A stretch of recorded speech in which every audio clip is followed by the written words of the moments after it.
All right, here we go. Back on the Gill Connections podcast. This is fun, a lot of fun, because today is real special. Every time we do this podcast, it's special. I ain't gonna lie, but today's a little bit fun, a little bit different for a couple of reasons. First of all, if you're listening to it on the day it dropped, on the day it published, or the week that it published, our coach today is already been working. This is August 5th when it publishes, and the mixed relays, I think, starts on August 2nd or August 3rd. So you already know some things that are going to happen about today's athletes that we're going to talk about today. So that's a lot of fun. Two, what makes this is kind of unique, I think this is only the second coach that has been on twice. Way back in the day, we had Marissa Chu come on to talk about Coaches Collab. This is during the COVID, obviously. Mm-hmm. And then we brought her back on to talk about her journey. Today's guest, Joe Lee, shocker, right? You've already seen the title. Joe Lee is Quincy Wilson's coach. If you haven't heard Joe's story, press pause. Same app that you're using right now, search Joe Lee Gill Athletics, and you'll have his episode where we talk about his journey from how he got into coaching, how he got into track, how he got into coaching, the different spots along the way. And it's kind of interesting. We do touch on Quincy because, he's not now just becoming a star. He's been a star. So we talked a little bit. It was really interesting to me, Joe, that we talked about, you've coached a lot of good athletes, really good athletes here. And then, there's these transcendent athletes, and we knew back then that, Quincy was probably then. So it was cool to kind of touch base back then about like, what's it like to coach that kind of athlete? What kind of outside influences you get, wanted and not wanted, and things like that. And since that podcast, boy, Quincy has, as maybe, you certainly knew, but maybe as we all kind of knew, has just continued to rise. And now with his, not only athletic endeavors from the Olympic trials, obviously making the team, which is a big deal, making finals, which is a big deal, setting the, under 16 world record. Those 18, kind of 18. Yeah, under 18. Those are all amazing. I think he really captured the heart, if you will, of America with his interviews. I think that's really, like, it was one thing what his feet were doing on the track.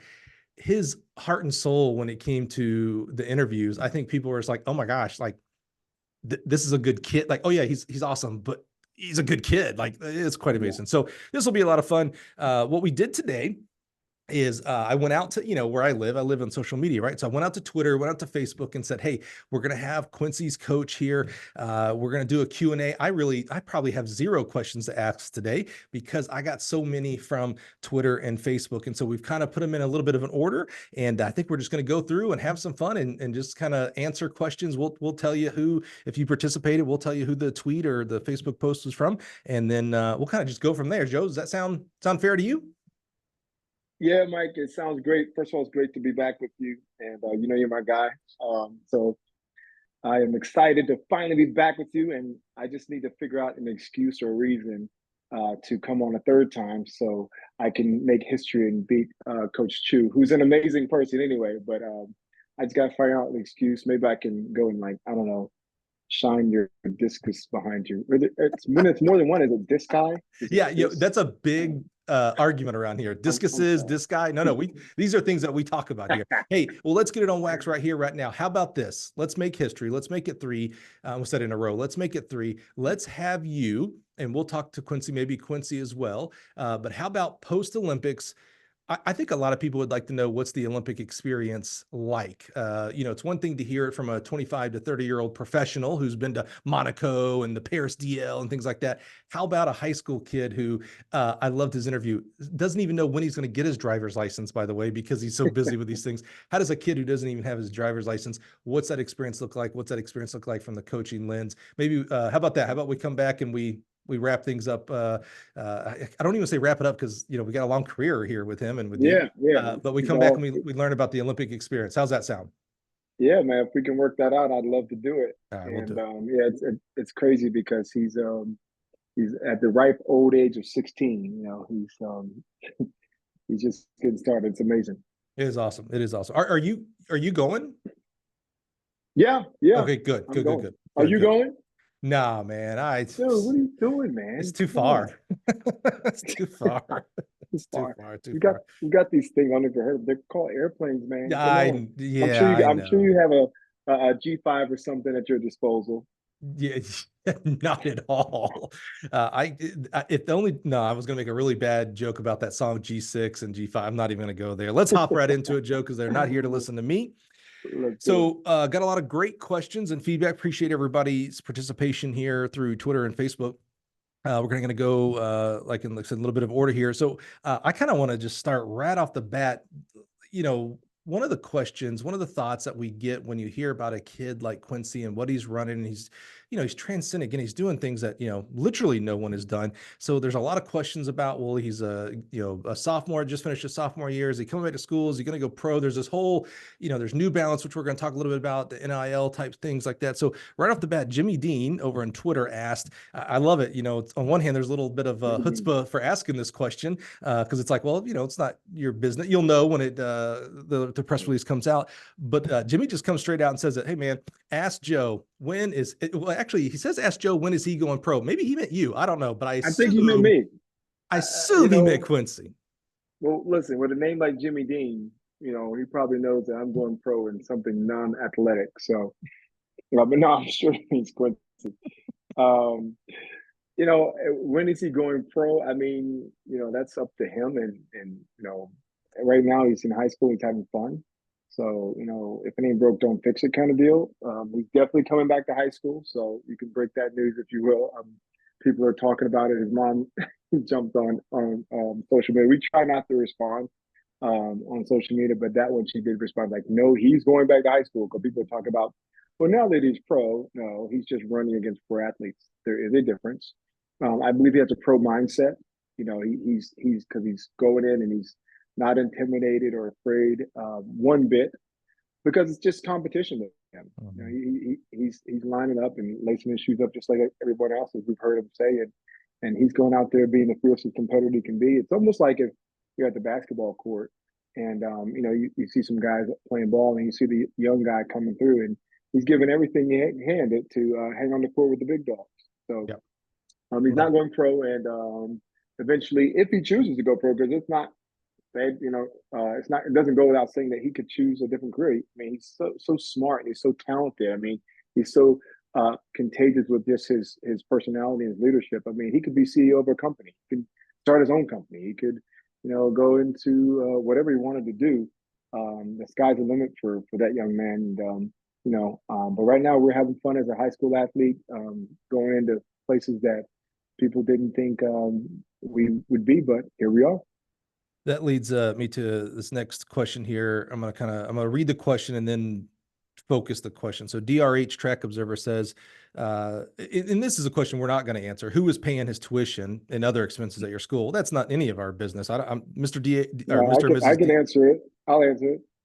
His parents. Okay, there you go. That's what I assume. But again, like this is a school. This is a high school. This right. isn't like college. Right. Yeah, his parents. So. Right. So he continues on. It says, I understand he already signed a professional contract. Pause. We'll get to that in a second. Can he still go to college on scholarship and delay his professional career? What I'm assuming DRH Track Observer says when he says that I understand he already signed a professional career. We do know that Quincy signed an NIL deal with New Balance. I believe I could be getting that incorrect as well. So I think maybe that's what he's thinking. That doesn't affect his college eligibility, correct? No, NIL's for anybody. That's separate. It's this new deal we're in, and we're excited about it just for everybody. I mean, I've been a proponent for years. We've talked about this. I think it was on our last podcast that just the name, the image, the likeness of athletes. I go all the way back to the Jalen Rose story that I told, where he's, in the mall and he doesn't have any money in his pocket. He's hungry and he passes by the Foot Locker and he sees his Michigan jersey being sold for like $120, and he saw none of that. So, I mean, yeah, the NILs are what they are. I don't get into that side. I'm his coach, so I don't have any workings around that kind of thing. But just for any athlete in general, who signs an NIL, you can read up on it. It's no secret. It doesn't impact your eligibility because it's separate and it's done totally outside of the college experience. So that has nothing to do with his eligibility for college or pro or anything else. Yeah, I think NIL is still so new. I know we throw around those three letters in everyday vernacular now, but I think it is still so new that there's still confusion amongst even us in regards to the track world of, well, is that professional or is that NIL? How does that affect? So I think it's a fair question for a high Yeah, school kid. Yeah. yeah. Brandon, this might be, this has to be just a simple yes, and we can move on to the next question. Brandon LeBlanc on Twitter asked, has he been approached by any major sponsors about turning pro? I just assume that's a yes. You know, and I'll be honest, I don't know. My focus here, Mike. I'm telling you, my focus is to try to help him be the best athlete he can be, and partner with his parents and them being the lead on that, being the best person he can be. Like, I don't he's signed with WMA, as we know about that. That's all them. Like, I'm a track coach. And a month ago, no one was asking us these questions, or maybe they were, but they weren't asking at this level. So we're Right. not doing anything any different. I mean, we practiced yesterday, and there are some younger kids at the training session. Some of my private training kids were there, and he's jumping in and he's just helping coach them without even asking. He's just a great human being. So Love that. I don't get into any of that. If it's happening, I don't know about it, and quite frankly, I don't want to know. I don't need to know. What I need to know is how fast you're coming through your 200, so we can make sure that we drop this quarter down. Love it. I love it. We continue to evolve in the questions. Dwight Love asked, how many Division I letters offers does Quincy have? I mean, I assume, again, sometimes there's assumptions and what assuming does, but I assume every college in this country has done the letter and the questionnaire, or whatever we're doing for recruiting. He's getting everything from everybody at this point. Um, so I know a Don't little bit tell more about me, that. don't No, tell no, me no, you no, don't no, no. hear from college coaches. No, I do. Well, so you want to hear the crazy thing? The college coaches that I do talk to, and again, because our program is pretty successful, so I talk to college coaches, probably every All day the time, about right? something or the other, right? Most of them assume he's going pro, so they don't even ask me about him. And matter of fact, I have a friend, a very good friend of mine, who's a coach at one of the top colleges, and we actually got into a debate. This coach was telling me why it's a waste of time and why he's gonna go pro, and I'm like, no, like that hasn't been decided yet. He's just finished his sophomore year of high school. Like, Joe, you don't understand. He's going pro. I'm like, how are you gonna tell me about my kid? Like, they're arguing me down. I'm like, okay. So it was all in good fun, but Yeah. I mean, the general consensus is that he's going to go pro out of high school, but that's not been decided. I can tell you that definitively, at least not where I've been in the conversation. If it's been decided with his family and his parents separately, that's their right and that's their choice, and I fully support that. But no, I mean, not a lot of colleges ask me about him. Believe it or not, that's the truth. That's the God I wouldn't lie about. Don't need to lie about it, but. Most just assume he's going pro and they move on to, hey, well, tell me about this athlete. Right. I Some would do, hope, but it's true. I would hope NILs help. Again, we're talking about a very small amount of people per year. Even if it is every year that it can go pro out of high school, I'm hopeful that NIL helps drive people still to college, whether it's for a year or two or anything like that. I just think, I'd love to be able to root on Quincy with the, insert your favorite school here, jersey. It'll just be neat, to see that, then let him continue going pro, because again, he is, you talk about senior year, is 18, for crying out loud. Let him have some college experience. So appreciate that question there, Brandon. Nate is starting to help us bridge from the whole pro Quincy talk to more of you, Joe, and the relationship. Nate Mesmer asked, Quincy has 2 more years of high school. See, Nate already heard this whole podcast, so he knows, and will also be getting invited to big pro meets next season, assuming he will run at high school level.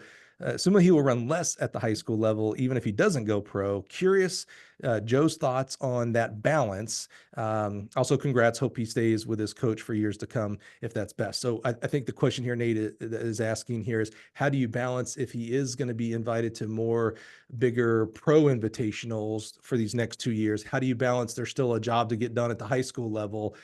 How do you balance, those two maybe competing priorities? Yeah, it's a good question. The thing with Quincy, and we talk about this all the time, like, we're not going to chase anybody else's plan.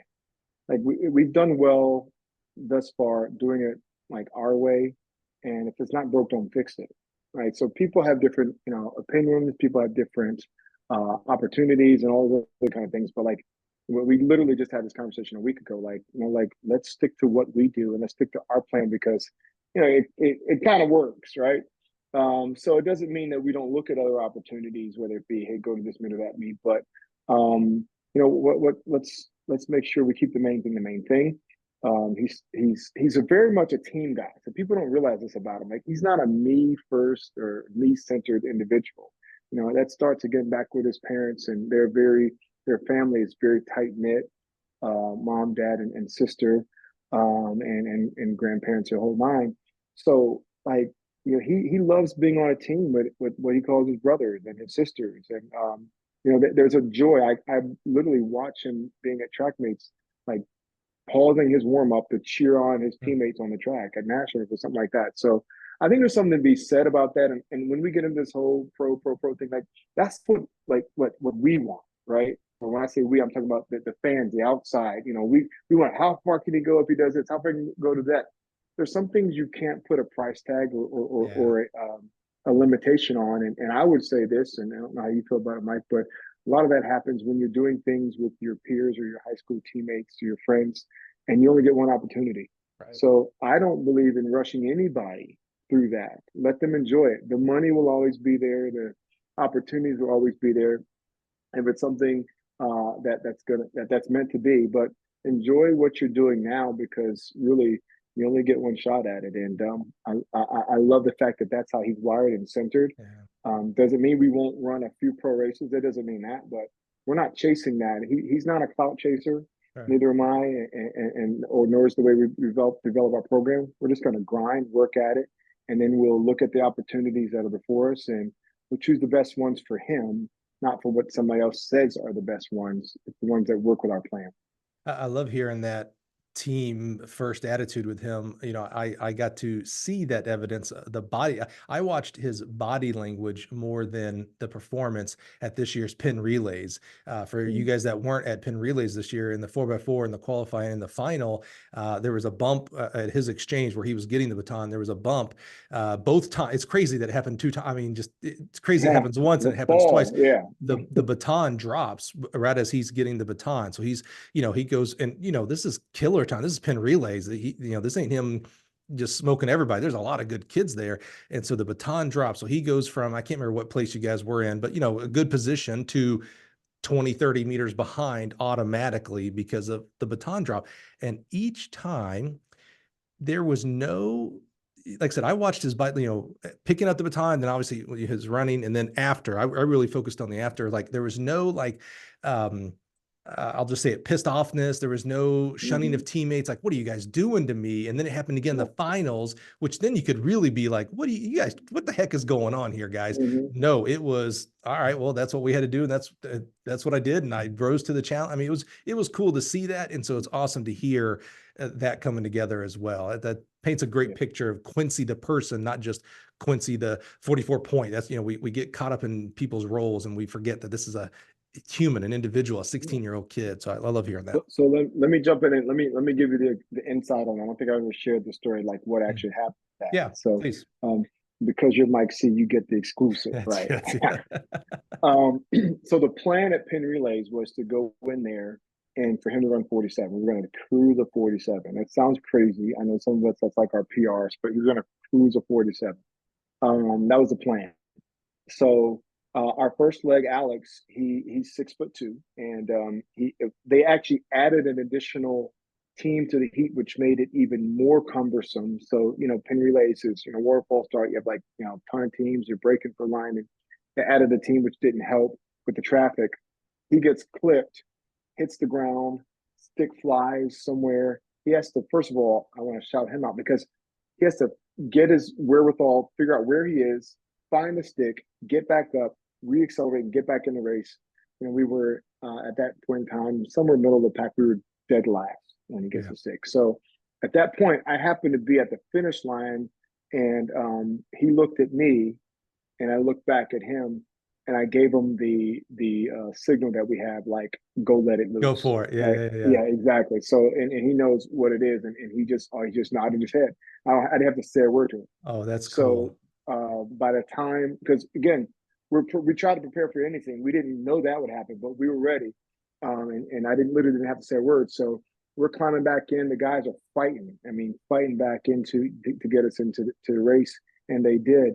And he got the baton in like eighth, and then that's where, in the words of somebody from the Penn Relay staff, the legend of Quincy Wilson began to rise, because he went out there and split 44-3 when we wanted to split 45 or 47 rather. Right. So rushed him out of there, because then we got a final in a couple of hours, and oh my goodness, like that was not the plan. He's tired now, and we know we're gonna have to do it again, because Jamaicans, what they'll do, they'll hide legs, and they'll fully loaded in the final. So that was part of the strategy on just having him cruise around. But I know the kid, so I was like, look, if we got to do 44 again, he'll do it.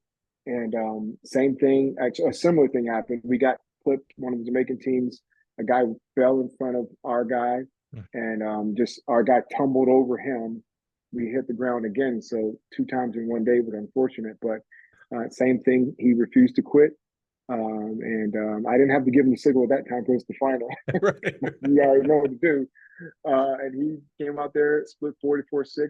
We didn't win, but we got the respect, I think, of the nation and a lot of, and even internationally. It's because of the fight of not just Quincy, but all the kids. Because one of the things I love about sport is you can have a great athlete. You can have Michael Jordan, but you better have a team. You got to have a LeBron James, you better have a team. That's right. And we have a team. And without that team, at least in respect to these relays and at Penn Relays in particular, there is no story of what Quincy Wilson does or Bullis does. But they all do it together. And I'm so proud of all of them for their fight for each other. I got goosebumps hearing you tell that story of the knot, because to me, that communication, that silent communication, that is the relationship of athlete and coach. We've battled before many times, not just in meets, by the way, in practice. We have that rapport, literally just the eyes meeting each other. Because think about what he said there, guys. Quincy gets up and sees Coach Lee. Like, that's hard enough in the mix of, a big track meet like Penn Relays, but he was able to both hone each other in on their, get their eye lock, and then just a simple head nod, and Q knew immediately what that meant. Not that if you don't know your athlete and your athlete doesn't know you, that could be the nod of like, yep, it's okay, bro. Take it easy. We don't need to kill ourselves. We'll find another race one day, long-term plan, like all that could be conceivable, but it was the knowledge of like, oh, okay, it's go time, coach. I just love that. It gives me goosebumps, that relationship there, man. I love it. All right. Well, speaking of a relationship, let's keep moving on here on our questions. Keith Whitman, good friend of the Gill podcast here. His wife has been on the show, but not him. So maybe he doesn't like me as much as I like him. But Keith says, and I love Keith is a coach's coach, man. And Keith says, I don't have any questions, but I do admire how Joe constructed the meet schedule for Quincy. High quality meets without too much meet volume. I'm convinced this was a factor in his summer of success. Well done, Coach Lee. So there's no question. I just wanted to make sure you knew that there are other coaches out there that are giving you and Quincy the kudos that you guys deserve. It's not all the critique that we sometimes get from social media and stuff. So I just thought it was important for me to read that. Thanks, Keith. I appreciate that. And thank you too, Mike. Yeah, and that's kind of what we did. We're in it for a long haul, not just for Quincy, but for all of our kids. We particularly strategize. We draw out everything on our annual plan where we can run our fastest when it counts most. So that's kind of what we do, and it's been working. That's that's I love it. what we're having. So yeah, don't forget. I know Coach Lee and Bullis is getting a lot of pub and publicity, which they all deserve because of Quincy, and Quincy deserves everything he's getting positive. Do some research on Bullis. This is not the one-hit wonder type of thing. Now, we're going to be fair. Joe Lee's never had another 44-point kid in high school. That's the unicorn here, but don't sleep. He meant what he said. College coaches are calling him every day because he's got a stable. He does an amazing job. And that's where I encourage you to go back and listen to his episode. Does a great job. And we have 2 Olympians too, by the way, Mike. I got to give Masai Russell a shout out. Like that's the crazy thing is like, she's the Olympic trials champion. That's right. And in the toughest event? The toughest, no question. We can have an argument about that. Yeah, right. So now we won't have an argument because I'll just be quiet. It's the toughest event. The 100-meter hurdles. You got people who would have literally made the final who didn't make the team. I don't hear it. Like they would have made the final. Like 4th place is 12-3 and all that. Please. Dude, let's not have the conversation. right. Amen. So yeah. So anyway, yeah. So No. Chris Bowen says, and this is, I love this question because I'm uber curious about this too. Chris Bowen says, describe the moment when you knew that Quincy was special. Was there a workout? Was there a meet? Was there a meeting? Where did you like, oh, wait a minute. I know, you probably had some ideas that, the kid would be good. When did you Well, know special? well, I'll answer it in two parts. So number one, I'll answer it, which is the most special thing about him. That's his character. Like when I first met him, which was when he was in 8th grade, his mother, people now they're hearing the story more, but it's been the truth all the way through. Like we didn't recruit Quincy. Quincy's mother and father, they're very calculated. Again, they're a very tight-knit family, and they're awesome people, and they do their research and their homework. Super educated. So they came. Mom specifically came to me and said that, "Hey, are you Coach Lee?" And I'm like, "Yeah, what's going on?" And then she shared with me that she wants Quincy to come to Bullis, and I didn't know that. I didn't know them prior to that, nor that I knew that they even knew us. So when I met him, she brought him over later after she kind of did her, her mama thing, which every mom should do. You better be vetting these coaches, whether it's, age group, high school, college, or pro. Vet your coaches because this is your child at the end of the day. They do not belong to the coach. They belong to your family. So anyway, that's all that. But when I met him, same thing you all seeing on camera is the same thing I saw behind the scenes. Yes, sir. No, sir. Thank you, sir. Look me in the eye. Huge smile. What's your GPA? 4.0, sir. I mean, like, that's like, hey, this kid is pretty special because when you blend that with what you're already seeing on the track, like that's rare. That's rare air. That you have the academic performance, the athletic success, and the character where you're like, wow, this kid is something special. So that's where I first knew he's special as an individual, as a human being. As far as with respect to his athletic success, gosh, to choose one, I would probably say so. Freshman year, he played football, right? And yeah, most people don't know he played football, and he actually was very good. He was a baller because the same mindset he has on the track is the same mindset that he took it onto the football field. Right? Now, again, at 130 pounds, like, dude, like you might want to slow it down a little bit. He knows you better be fast. Yeah, exactly. And he only knows one speed. Yeah. So so he we always make our kids, if they play football here, take 3 weeks off, like no exception. Like you have to take a break, or in any sport in the fall. So when he came out, he wasn't in any kind of shape because he got injured a little bit early. So he had to end his football season sooner than anticipated. Then we still made him take the break. And then he actually got sick, I believe, if I'm not mistaken. His mom would probably tell me what happened. I think something was going on. So he had just a lot of time off, and he's out of shape. He's not playing football. He's not training with me. Right. He's sick. He's not doing anything for a good month and a half. He finally comes up to practice, and the first workout he's giving him in the head, and he's passing out. He's going up. He's getting up, falling. I don't mean literally pass. I mean falling down, getting back up. I'm like, this kid there's something about it. He just won't quit. And at the end of the practice, like, I'm sorry, sir. I'll do better. I'll get better. I'll be better next time. So I was like, do better. I was like, dude, I wouldn't have got back up the first one. Because we are notorious for getting the work in. So that's probably when I knew he's special. And then I would say the first time where it really hit me, it has to be, it's still probably my favorite race of his. It's got to be the New Balance Nationals from 2023, his freshman year.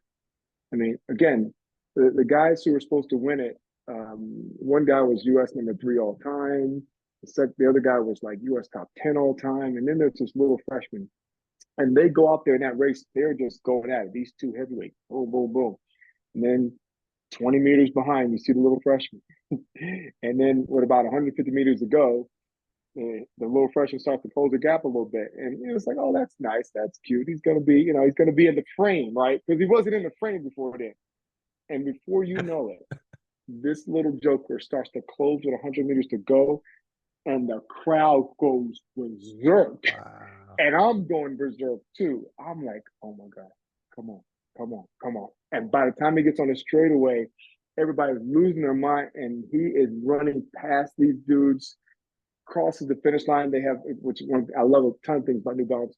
One things I love is they do like the pyrotechnics and all that, like the sparklers in the air. He's going through that, crashes through the finish line. Everybody goes nuts. I started running at that time. I had had an injury, which he makes fun of me about. It's literally the first time I ran in like a year because my leg and my hip were messed up. And I remember just losing my mind. And I'm looking at him, and I got to him, and he crossed the line, the finish line, like this. He had a look on his face like, "Oh, y'all didn't know? Y'all didn't know what was gonna happen?"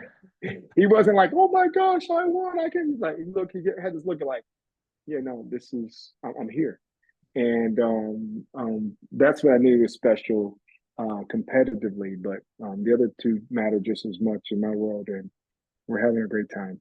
That's cool, man. I love that. I do. Hey, I tell you what, guys, if you're listening, if you have listened to Joe Lee's episode, what I appreciate, Joe, and I expected this, but you never know. A lot of consistency from you, my friend, in regards to what's important to you, what's important to you, the program, how you lead that program. So I appreciate hearing that. It's very easy to get caught up. We were talking before we hit record about, if Joe or I had run what Quincy's run at that age, like, you couldn't talk to me. If I was 16 running, I was 26 running what Quincy runs, you wouldn't be able to talk. My head would be bigger than all get out. And so we forget sometimes, again, we're humans. There's a human behind Quincy coaching him. It's real easy for Joe right now. It's real easy for you, Joe, to be like, hey, man, you can't say nothing to me. Look what I'm producing. You ain't produced, like you could get the big head. So I do appreciate the consistency of like, here are the values and morals that matter in our program. And if God give you the talent, then you'll run super fast because the coaching is going to be there. But, you got to have I can't give you the genetic talent that comes from your parents, but I can give you the leadership, and I can give you the training and the leadership of grades and morals and ethics and things like that. So I appreciate that consistency, Joe. It's just kind of hit me as like, man, I've heard the same line before, and that's a good thing, in this case. So I appreciate hearing that. Okay, last question about you, and really this is all about you. CH Nichols over at Twitter says, would you ever CH? What's up, CH? would you ever consider taking your coaching to the collegiate level? Now that's an interesting question. And I say that because I think it gives a little bit of an air of that college is better than high school coaching. So if you know me and my consistency here real quick, that is not true. It is a different level, and it comes with different things. And, I still say to this day, let's not sleep on our high school coaches. Not only are they coaching and producing kids like Quincy, and there's many other great athletes out there as well in the high school level, they're also teaching and working and having relationship and family. They're not 24/7 doing this, and look what they're doing. So what do you think? What's CH here? He says, you think about going to college? You're gonna let Quincy go on his own for the next 2 years, and you're gonna go start coaching college? No, that's definitely not the plan. I will say this though, and I'll tag along with your sentiment about the perception of high school coaches versus college and even pros. I think you have to like specify the individual as opposed to painting everybody with such a broad brush on both sides. I think there's some really great college coaches, or excuse me, high school coaches, and there's some not so great high school coaches. There's some really great college coaches, not so great, and everybody is different. So just to say, well, you're a high school coach, go do something better than coaching high school. Well, I think we're coaching human beings at the end of the day. We're coaching people. So let's take all the labels and the sentiments off of it. Let's just deal with can you communicate effectively to people so that they can achieve their goals and dreams, right? And communication has to do with a couple of things, obviously. Number one, knowing what you're talking about, right? You got to know what you're talking about. Like, do I understand the subject matter? Number two, do I understand the person that I'm communicating to? Do I know the person? Like so much of coaching is about, as they say, it's more about the James and Joes and the X's and O's. That's Like right. that's what it is. Like I wish coaches would get that. Um, the old adage that people don't care how much you know till they know how much you care. Yep. Like that matters. That's coaching. It's leadership. It's mentorship. It's influence. It's collaboration. I'm very big on collaboration with our athletes here. Especially once they get like they get it, they figure it out. Typically that happens around junior year, but sometimes earlier. In Quincy's case, it happened earlier. Others has happened earlier as well. We'll start to have conversations. I'm not telling you what to do. I'm talking about what we're going to do. I'm getting your input.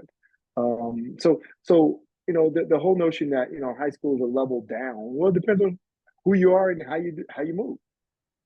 I don't see myself as any better, or I'm not a better coach. I'm not a lesser coach than Mike Holloway at Florida. And I'm not not trying to put myself against him. I'm saying Right. I'm not going to put myself down and say, well, I'm not as good as him, or he's not as good. We're both coaches. We're just doing it in different places. Right. Same thing as a pro coach or whatever. So I guess my point is, it's really about where you choose to spend your energy. I love to spend my energy with young people, with teenagers. Have I gotten offers to coach in college? Yes, of course. And there are rumors about he's going to do this, going to do that. I just love this age demographic. Now, interesting enough is we're looking at doing some things, and there's some people who we have a relationship with that may come and do some training with us in the coming year, and they have pro aspirations, stuff like that. But I see it no different. Like I'm not like smarter now that Quincy ran 44.5. Exactly.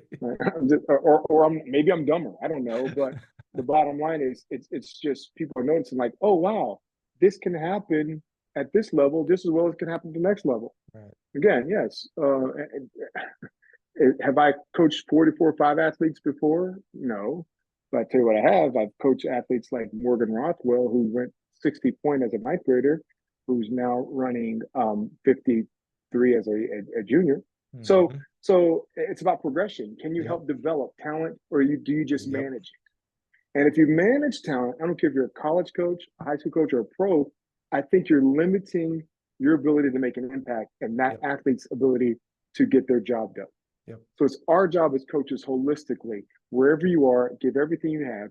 And then if you're high school, like again, Audrey Wilson never left her high school coach, others, leave and go to college. It doesn't matter, but give everything where you are and appreciate, really appreciate where you are, because, I think one of the things that high school coaching does is it gives you a chance to continue to finish that developmental process that's happening in the lives of young people that often gets overlooked. Be where your feet are. Yeah, that's what I heard you say right there.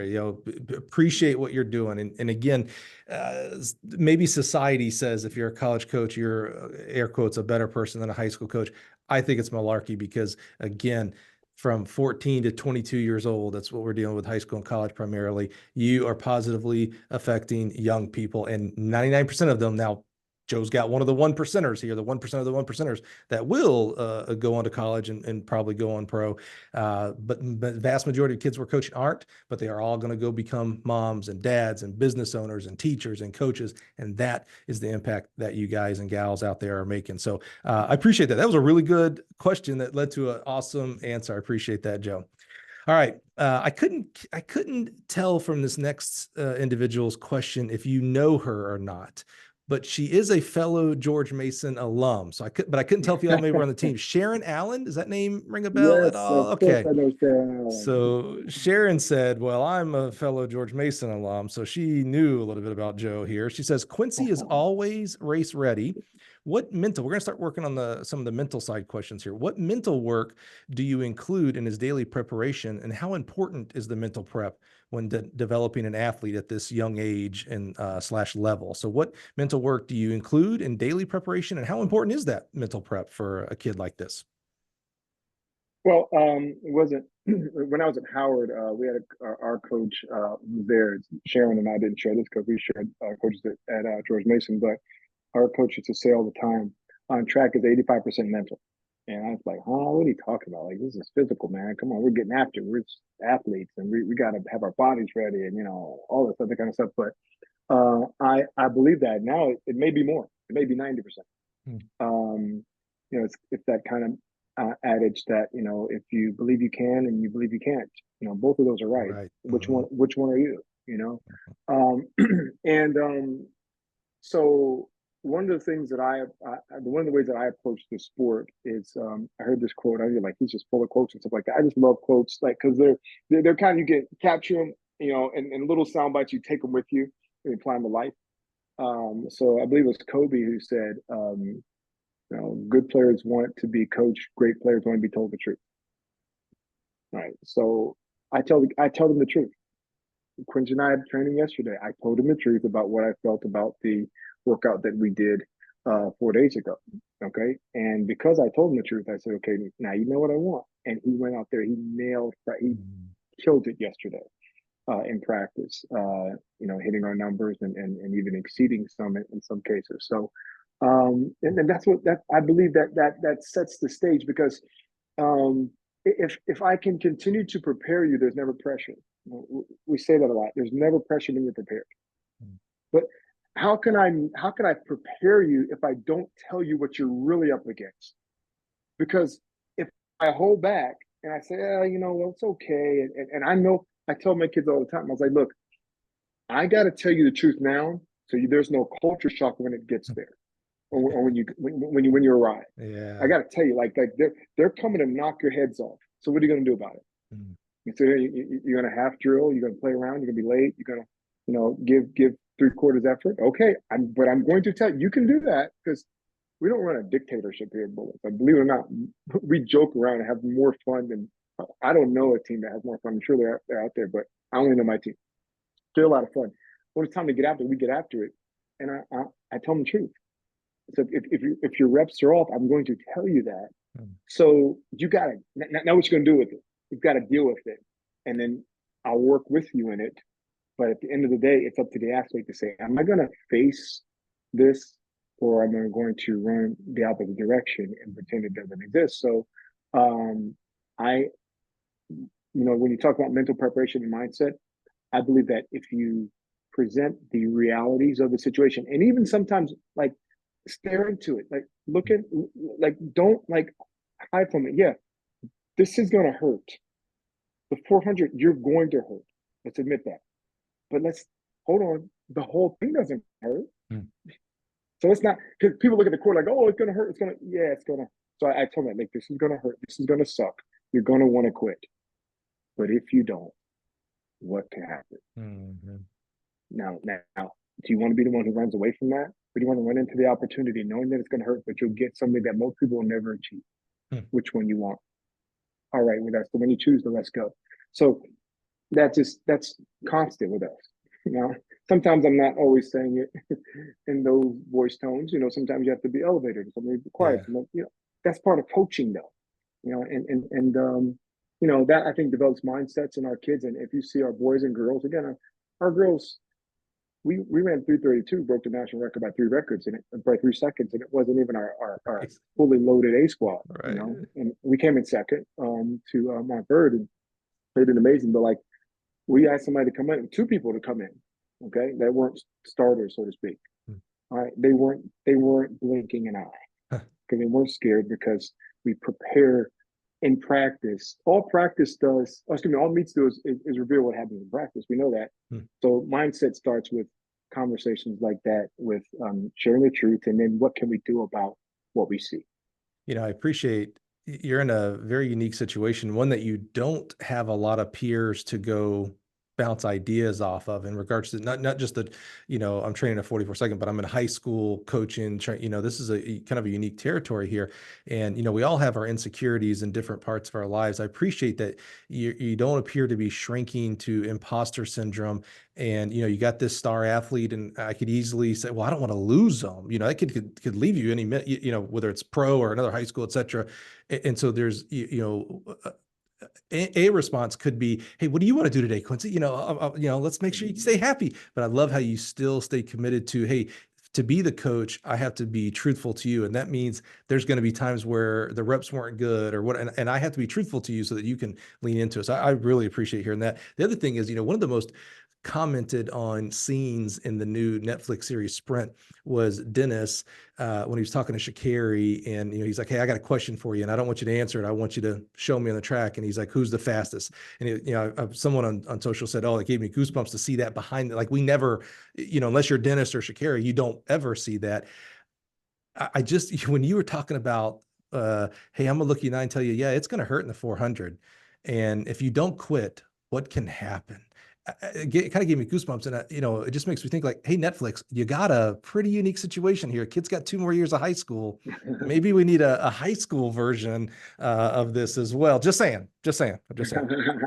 All right. So this next question, I was a little concerned on this next question, but they saved themselves, if you will. So Mike Kelly, he starts out by saying, "Hey, you can't spell culture without the word cult," which that is true for a lot of reasons. And so I was a little worried, like, oh man, what's he getting into? But then he starts climbing himself out. He says the Bullis program is definitely, and he all capitalized, definitely not a cult. Therefore, and I think this is a great question. My question is, how are you, Joe, able to balance such high expectations from and for the kids while still making sure that the kids feel like kids? We are dealing with 16, 14, 17-year-old kids. How do you balance, hey, we want to go out and win pin relays and set national records, but you're probably still watching Yu-Gi-Oh or whatever the kids are watching these days?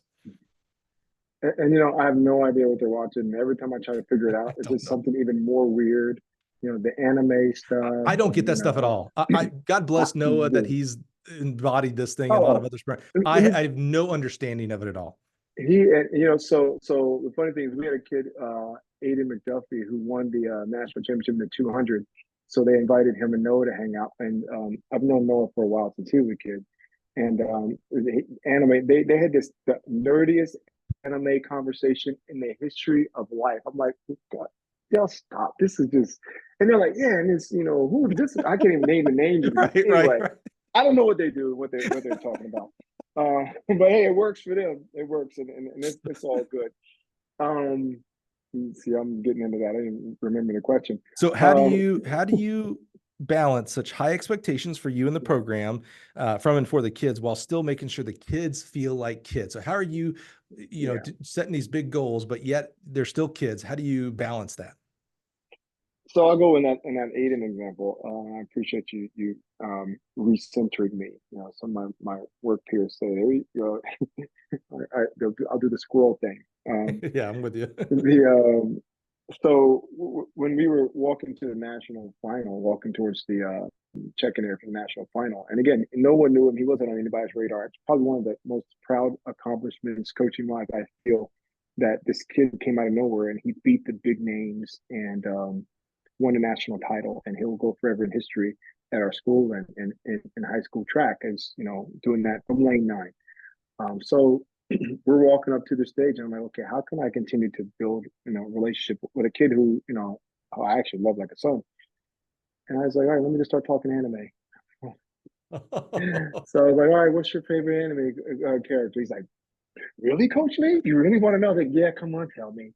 He's like, well, I don't remember. It's something person. This is what they do. All right. I was like, all right, great. All right, that's enough. Okay. I don't want you to do, because he was really getting into it. I was like, we got to reach one. I was like, I want you to channel your inner, whatever that person's name is, or whatever that character's name is. And I want you to just to go and just have at it. And we had a great time. So, to answer your question, I try to take the pressure off of our kids and just help them realize that, you're here just to have fun at the end of the day. Let's have fun.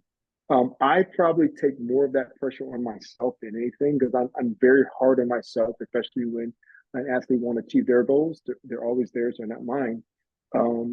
So I take it, I'll be honest, I do take it way, way harder. I'm like, man, what could you have done differently to help them more?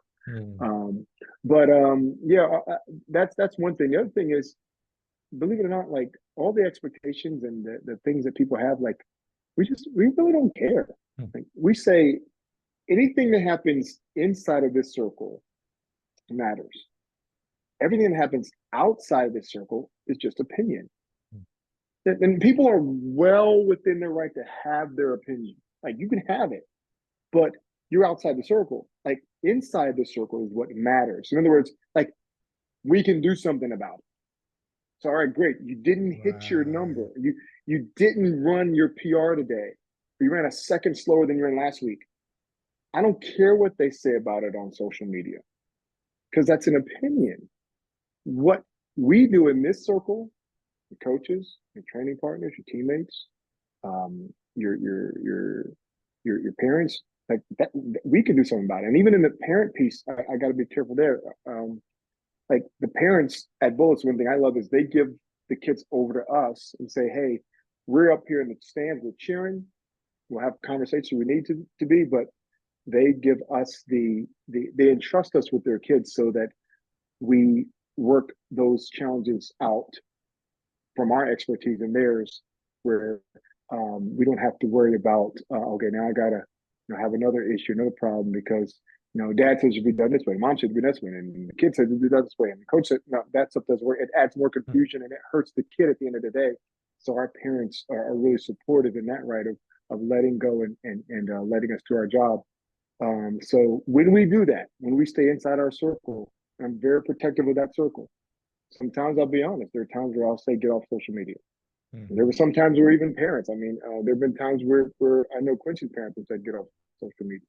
Just because, there are a lot of kind people and nice people, but every now and then there's some nut that just says some things that just are just ridiculously unkind and unfair. Like you don't want those opinions to start to try to seep into the circle. So we keep it out of there, and we keep it fun.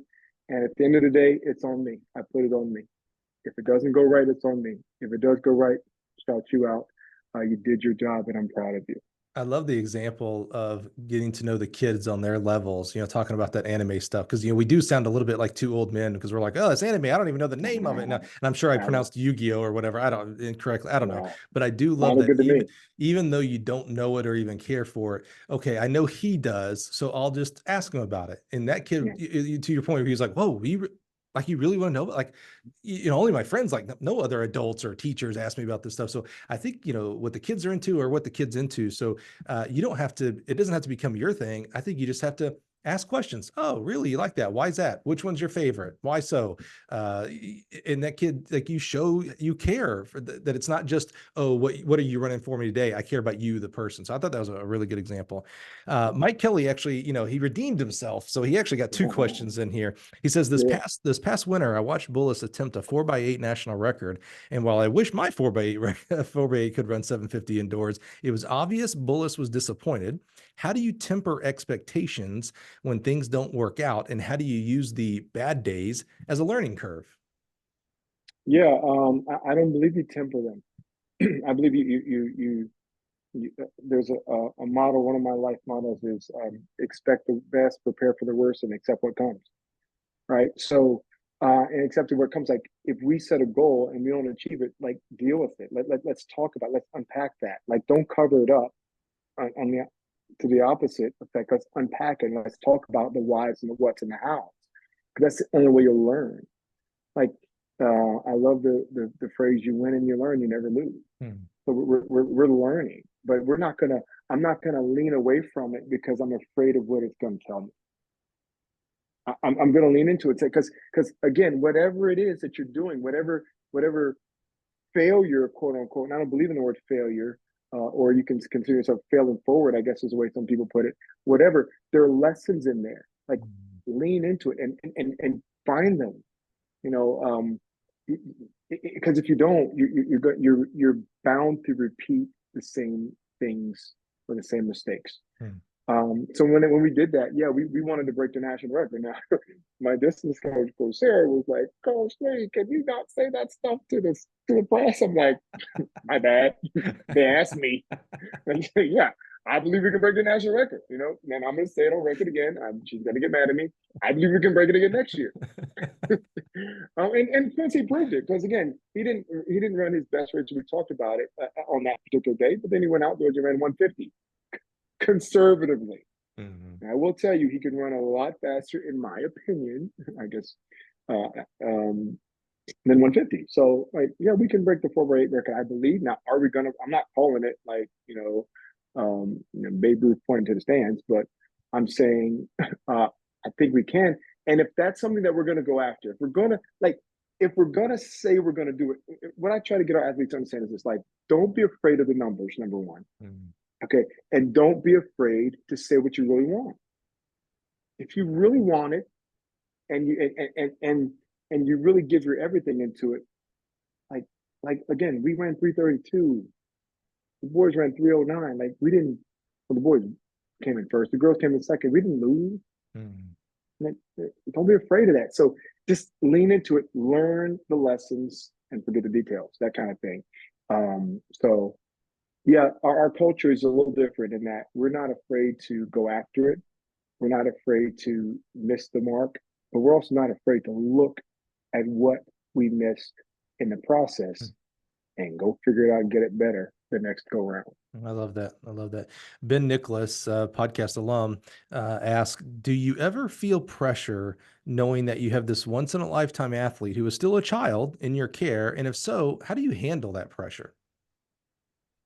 I don't feel pressure from anybody coaching him. I really don't. I feel responsibility, right? So, and my responsibility is first to him. Like if he's going to give his everything, you darn sure believe I'm going to give my everything too. I'm never going to undergive to what an athlete will first give to me. Like I'm not going to allow somebody to give 10 and I'm giving 9. I'm just not going to do it. Now that means if you give me 4, I'm not going to give you 5. I'm still going to give you 10. But Quincy gives me 10. So guess what? I feel a burden of responsibility to give him 10 back. Now that comes to a lot of work because he makes me work. I said it in another interview. Like he makes me work. I don't mean it like in a bad way. I mean like he challenges me just because he's so hungry. Like I'm sitting there, I'm a numbers guy, and he's a numbers kid. So we're almost like this kind of like this perfect match because he's very driven. I'm very driven. He's very analytical. I'm very analytical. He does not like to lose. I do not like to lose. But we also understand that we're not win at all costs. So we how we vibe together is obviously I got years on him, so I'm ahead.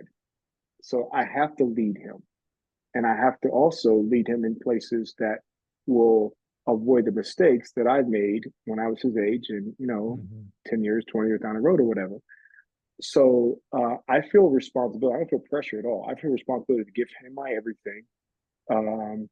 Now, it just so happens that the entire world's watching. And you got to know me, and you know me. I don't care. like again, like I was visibly emotional after the final, not because I felt like we failed because we didn't, but I was like, where could I have gotten it right for him more? For him, not for NBC or the cameras or for the the prognosticators, or like for him. And that eats at me. And we talked about it. Trust me, we have reviewed that race a lot. And when 44.9 is your worst, you're having a pretty good run. And we're going to fix some things because the beauty of this is this. It's like we were there a year ago at U20s and he made a tactical error, and we didn't run our best. So this year we made another tactical error and we didn't run our best. So doggone it, wait till next year. Not making that error again. Yeah, well, we probably will, because again, no one's expecting perfection. But right. I'm saying like he went from tactical error running 46.4 last year to tactical error running 44.9. Right, got it. So let us make a tactical error next year. And again, I'm not predicting numbers, but I'm just telling you.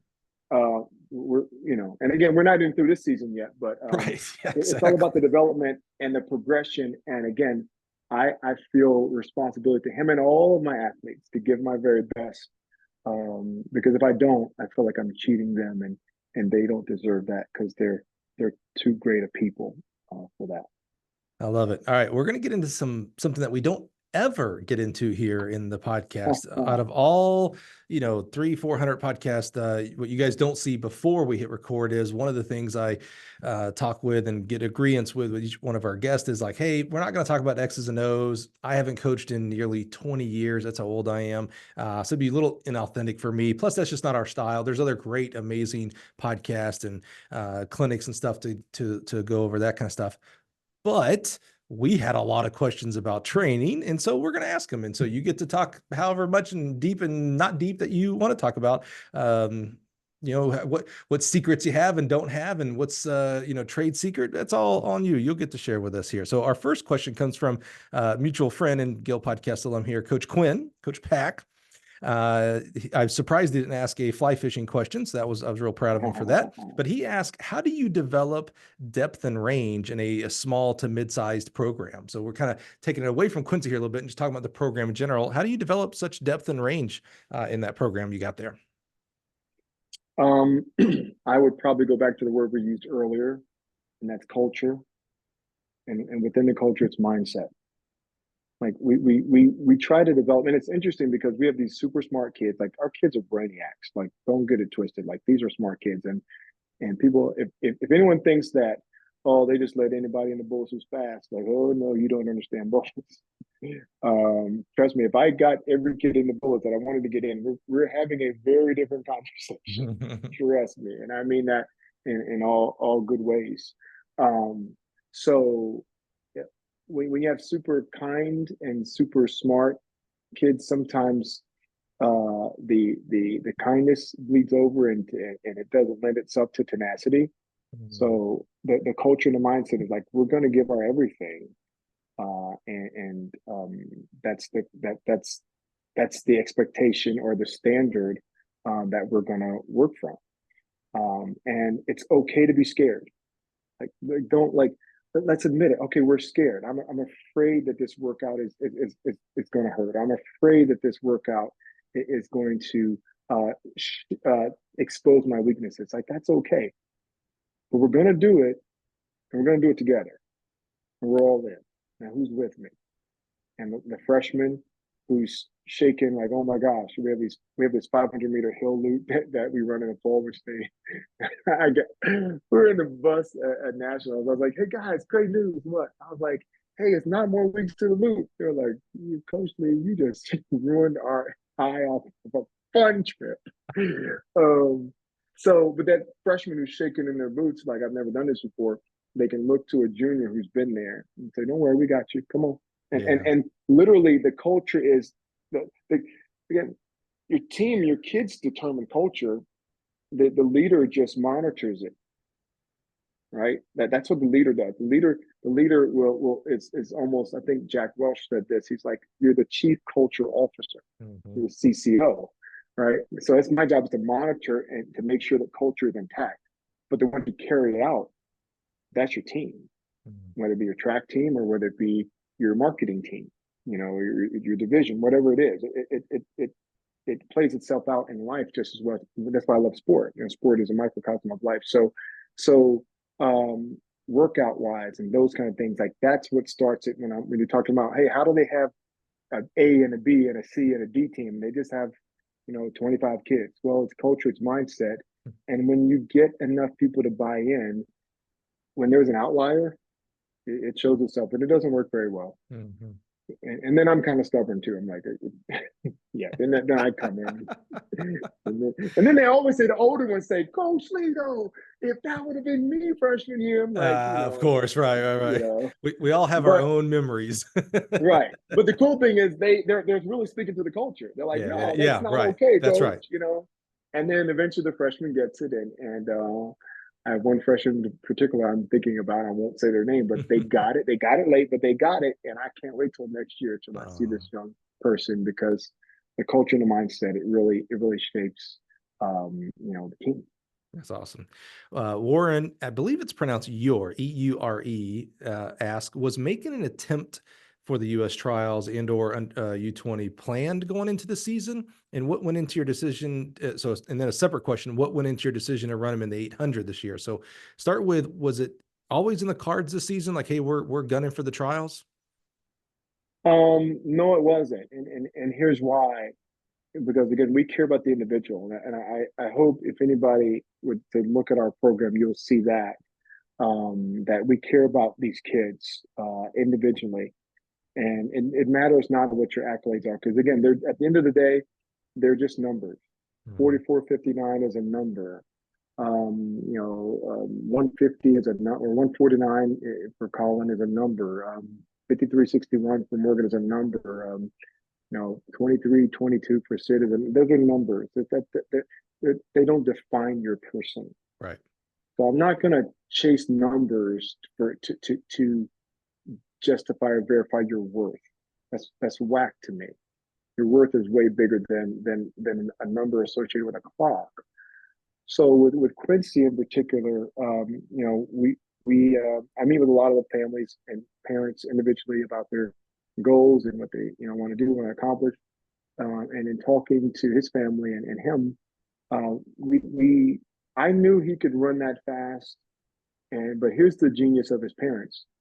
They didn't care as much about can he qualify.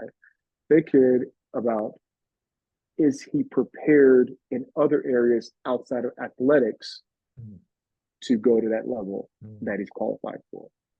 And if he's not ready, we're not going. And I'm like, great, we're on the same page because I'm not going either. Right. So what do you mean ready? I mean, well, first of all, ready academically is this going to be a detriment to his grades? If so, we ain't doing it. Right. Mentally, how's he handling, all this success and all this pressure and all this other kind of stuff that the outside world will try to put on you. Right. Maturity wise, is he maturing? He was 14 when he got here. Then most of his season year, he's 15. He's a 15-year-old young kid. Right. He hates when I do that.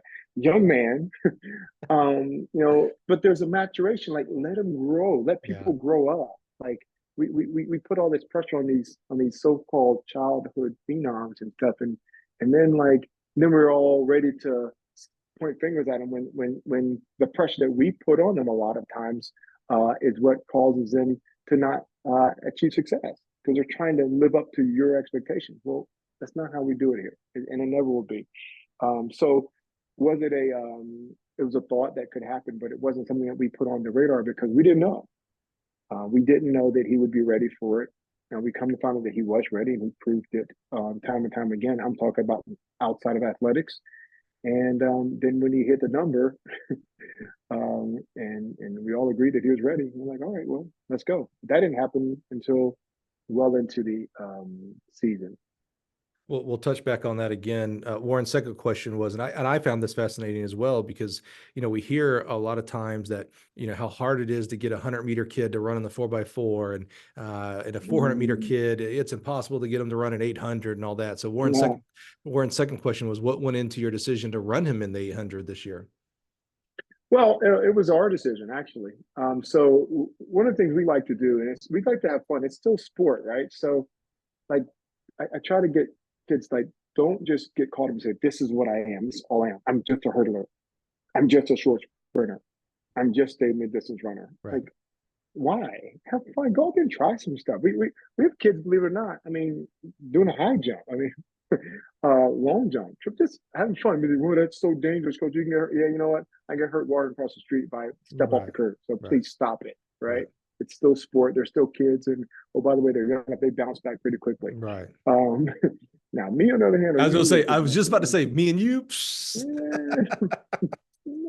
Get the stretcher. Right, but we have fun, So let's have fun. Let's have fun. So one of the things that we have fun doing is we talk about the different things that we can do and he can do. So he's got range, and he ran a 55-meter dash. He hasn't run one since then, but his freshman year we just ran it, and he ran pretty decent, ran good, and his mechanics were nowhere where they are today. So we run the 300, we run the 400, we run the 500, we run the 600. So we like that. All right, he likes it specifically. Like, okay, what you think about the 600 day, coach? All right, what do you think about the 3? It's fun, right? All right, then I'm ready to run a 2. Okay, let's try it. Outdoor, you don't have as many options. Right. So it's like, okay. And so we were at this meet, and he's like, I think I'm gonna run 8. And I wanted him to say that, but I didn't put it there before. I was hoping because he knew he didn't run the quarter because we just ran the quarter at Florida Relays where he ran the 43. Excuse me, 43. Oh, look at that. Hey, maybe I was like, maybe speaking that thing out there. 45 or 19. Yeah, that's right. So but we didn't want to do it back to back. So then there was a 200. It was a little cool, a little cold that day. The temperature was dropping. So I want to run 8. I was like, you sure you want to run 8? Yeah, I want to run it. Now, the cool part is his teammate was in it. And I like that because he's still a competitor. Yeah. And his teammate is one of his closest friends on the team, too. Colin Abrams, who's a great kid who just ran 149 indoors. Right. Like he that's what I love about just athletes who just don't shy away from it. It's a big meet, big stage, big competitor. All right, big opportunity. That's cool. So that's kind of how that happened, and it was cool. And he ran it. Now we've had conversations about that race too, and whether we do it again or not will remain to be seen. But just the fact that he tried it, because it's still competition. It's pretty fun. So try stuff out there. If you're listening, coaches, let your athletes just try things, and again, you win and you learn. You never lose. So what are the odds that we see him run a mile at some point? Probably. Well, I'll put it this way. He would say, "No way!" He'd be out there flipping out right now. If he would want to do it, the odds are very unlikely that it would happen. But again, who knows? I don't know. I mean, crushed every distance coach out, like, everybody wants to move everybody up. It's like, we'll soon be talking about what's Quincy's potential in the marathon here if we don't stick to the plan, right? Exactly. But, I think the miles a bit much, but the 800 for sure. Let's keep moving here. Ryan from Twitter says, did training change when the Olympic trials became a possibility? So you talked about how that wasn't the beginning goal of the season, but as we moved along and we talked about other things, was he ready, not just physically as far as qualifying, but mentally and academically, et cetera? There had to be a time where it was like, we're qualified. We got to make a decision. It takes at least 3 months in advance to get hotels in Eugene, first of all. So we knew there had to be an advanced in there. So when it did become like, okay, we're going to go to the trials, did training change? Well, training really for us changed not because of the trials. It changed because he got sick. So what happened? So we went to Florida Relays, and he did really well there and qualified there. And then the next thing on the agenda was Penn Relays. Did well there. Then after that, we did another meet, and he ran in the rain. He ran about 45-1. Again, where it was on a wet track, so we knew we were on pace. That was the first week of May. That Saturday, and then the very next day, that Sunday, he got sick. And when I say sick, I mean really sick. Like, he's vomiting. He can't keep anything down. Where we had to take him to the emergency room. He was admitted into the hospital. They didn't know what was wrong with him. He just had this violent vomiting. He couldn't even keep down water. And he had to get IVs, and it was pretty bad. And he lost a full week of not just training. He lost about 5 to 7 pounds, and he's not the biggest guy in the world. So that's a lot for him, right? Yeah. Right. So I was gonna say for me, I'd be glad to lose 5 to 7. That's like, you want any more? You want to take 10 as well? But yeah, he lost 5 to 7 pounds. He couldn't go to school. Like, he literally was out of it, and I didn't know if we would have the rest of our season. Right. So we really literally, he had to dig out of the mud to even get back there. People don't realize that, and that's another reason why getting the emotion on my face and what's happening at the trials at the end, because they have no idea of what this kid fought through just to get there. Right. And I'm telling you, the resilience of a 16-year-old, forget age and size, height, and all that kind of stuff. That dude has the heart of a lion, the heart of a champion, because the kid couldn't even eat. So forget the fact that your body's losing all the nutrients and the hydration, and you can't rest because you're constantly up and you're throwing up, and if you drink something, you'll throw that up, and if you don't drink something, you're like it was a pretty big ordeal. So we had to change training simply because we just said, all right, well, let's just see where we are, and let's start this one step at a time. And it was tough. It was a tough road, and I could see the disappointment on his face when his times were slower, and significantly slower than when he left. And I just, again, my job was to keep encouraging him and let him know, like, we're gonna be there. It's gonna be all right. We're gonna be there. Let's just focus on the now. Focus on the now. I believe when you focus on the now, the next will take care of itself. Don't focus on the next. Let's focus on the now. Let's focus on the rest we do now, not what's going on down the road. And eventually just battled back. We had a meet we just kind of used to kind of see where we were. We didn't run the quarter. I didn't want him to run the quarter because it would have not been to his liking or to anybody's. And then now you have all the people, saying whatever they're saying, and they don't know what they're talking about because we didn't even leak this. We didn't tell anybody. Right. Because we didn't want people to feel like we're making excuses. Right. So he ran 100 and a 200, really with a week and a half to 2 weeks of training. And it was tough because he didn't win the 100, and he barely won the 200, but we were working on a bigger plan. Yeah. So we wound up running the 400 at New Balance for the first time. And that's when we knew, okay, we might be out of the woods. Now let's go get them. Wow. And then we unleashed it at the trials. And but he had to dig out of a lot because 6 weeks prior, he's in a hospital with IVs in him, trying to figure out, what's going on with his body. Amazing. It was a tough time. It was a tough time. Our next question, we've actually already touched on it, so I'm just going to read it because I want to honor the person who asked it because they participated. So David Dushkin, a good friend of ours in your area, says, curious as to how Joe plans the Quincy schedule and how that will change post-Olympics over the next 2 years of high school. We actually touched on that way earlier about the different opportunities that he'll have in regards to pro meets, regular meet, high school meets, et cetera. So we'll go past that. We definitely answer that. These next two questions, next two individuals have very similar questions. So I'm going to group them together. I'm going to read them and then let you expound on them. So GE Blazer track and field cross country family says, is Coach Lee a feed the cats guy or more of a Clyde Hart volume / lactic guy? And then Peter Rock, RAAK, followed right along with it and says, how do you culture the mindset of a 400-meter runner and get a sprinter willing to push beyond their limits? What are your thoughts on Feed the Cats versus Baylor? That's a big topic that is happening so much. It's crazy. We have decided to clash these two styles, if you will, Feed the Cats and Coach Hart. Where do you sit on this? Where do you weigh in on your training in regards to those two types of training? Well, let me answer that. But before I do want to jump back on that previous question. I'll answer really succinctly. We don't. So for him, not changing anything. Like we're not talking about changing anything for him. And once we get done with this Olympic trials piece here, the Olympic Games, we'll get from the rest and we'll get back into our regular annual plan. So we're just going to modify. We shift it down the road a little bit. But we're not, again, we don't want to, we're not blowing everything up and saying, oh, now we have this, 44.5, we got to do everything different. Like,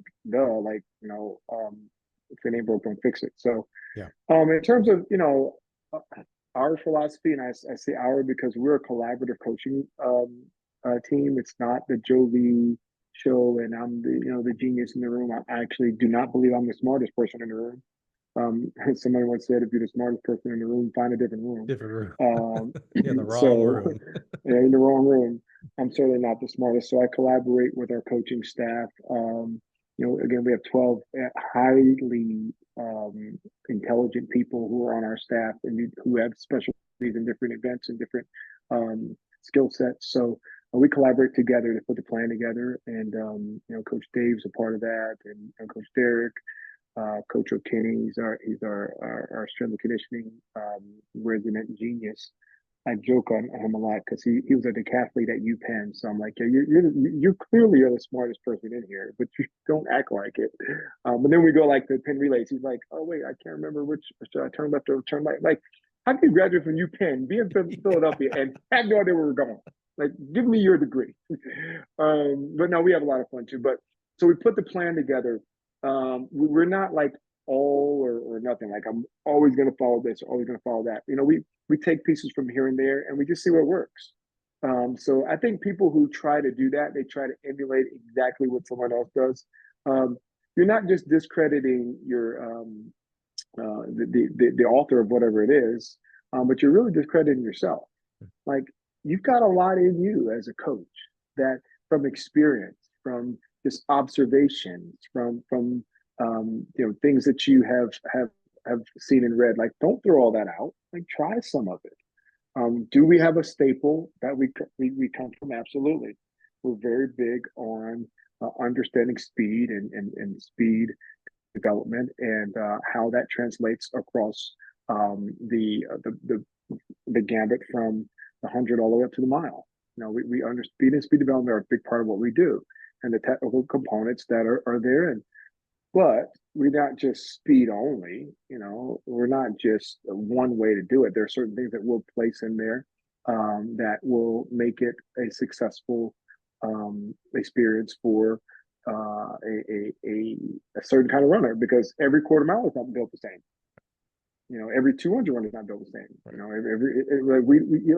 We individualize our plans and programs, and so am I feed the cats versus flying hard, and I don't really know much about the whole feed the cats thing. I've heard the terms, but I don't know too much about it. We may have some of it in our plan. I don't know, because I don't know it, but I do know that we don't have, like, we're not cookie cutter, one size fits all. We try to make sure we specialize it so that the individual athlete can get to the maximum of their potential. And then if we don't get it right, we try to get better, if that makes sense. Yep, that's good.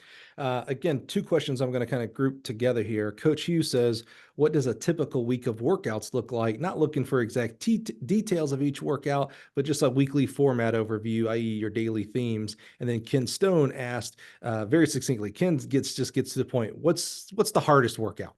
So what's a typical week of workouts look like? And what's just the, do you have a tradition? You talked about that 500-meter hill loop. Is there a traditional, like, oh man, today's hell day, this workout is whatever, what's the hardest, what's a typical week look like? Well, first of all, I just say, with the media genius and guru you are, I just want to shout out the excellent job that you're doing for combining questions. That just means I'm being too long-winded, and we're running out of time. Hey, it's your schedule I'm working on, buddy.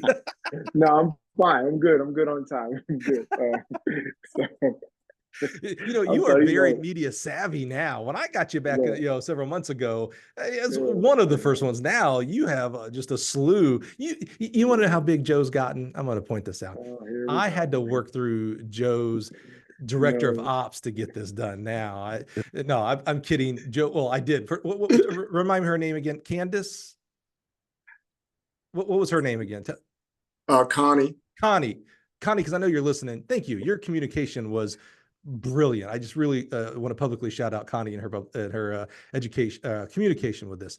But I do have to say, Joe and I text each other all the time. So he is not big time. I'm the easiest guy to big time, because who am I to Quincy? He's not a pole vaulter, and nothing I can do for Quincy. No, I do respect Joe. You and I you're awesome. You're great to communicate. So no, I kid about all that stuff. So no, I know you're my questions guy. Now you're trying to dodge the question. That's what it is. No, I was going to show my media savvy, right? Or I'll forget the question. Mm-hmm. No, I think so. A staple for what we do is number one, like I said, speed and speed development. Like, we want to teach kids how to sprint. We believe, I agree with the notion that everything starts from the 100-meter race pattern. And it's a pattern because it has a rhythmic approach and a standard that will deviate if you don't approach it correctly. So I think of, like, there are patterns, or rhythmic patterns to music. There are rhythmic patterns to a ton of different things that you would do professionally. So what is the 100-meter pattern? What does it mean? What does it sound like? What does it look like? How does it feel? I tell my kids all the time, there's three things that are happening when you're accelerating, when you're sprinting. I can see what's happening. I can hear what's happening, but you can feel what's happening, right? I cannot feel, but I can see and hear. you cannot see what's happening, but you can hear and feel. When we blend those together and we work on the same sheet of music, then we're going to, create the, hit song or whatever the case may be. You get what I'm saying? Yep. So we're sprinting no less than twice a week. No less. We're never sprinting less than twice a week, ever. I'm talking about quarter miles on down, ever. Sometimes 3 times a week. Now, what kind of sprinting is it? Is it acceleration? Is it max V? Is it somewhere in between? That depends on where we are in the season. But we're sprinting day one, like out the gate. Like we're not like because if I don't teach you how to push, if I don't teach you how to project your hips through space properly, then you're gonna always be at a deficit. I don't care how talented you are. You're always going to be. So we do that twice a week. And we again, there's not like, we're not doing anything like super special. You may say, yeah, right, Joe, you just had came around 40.5. And okay, I get that. But it's really on how you apply, what they say, wisdom is applied knowledge. Like, how do you apply the knowledge? Like, and then are you able to communicate in such a way where it's at the level where the kid can understand it, but you're not watering it down so much to where it's too easy and it's not making them stretch. Like, I want to stretch your thinking. That's interesting. I want you to say, I want you to feel the same way you do in science class or in history or in math. I want you to feel that, but I don't want you to feel it by yourself. We're going to talk through it. We're going to work through it. We're going to look at video. We're going to approach this the same way you would when you're going out there busting out them A's. And you may not get it right away, but hang in there long enough. Yeah. Because it's not, the test is not coming out. The test is going to come in December. Really, the big tests for us are March, April, and June. So let's work through it. It's almost like a high level AP course. That's kind of we train it, but like not talking over their heads. We put things in very commonplace. Like, for example, I'll say, hey, a sprinter's legs are, your body works like a spring. There are 2 kinds of springs that I give an example of. I'll say you can have a tight spring or a loose spring. The tight spring is like on a pogo stick. You ever see like everyone ever seen a pogo stick? Yeah.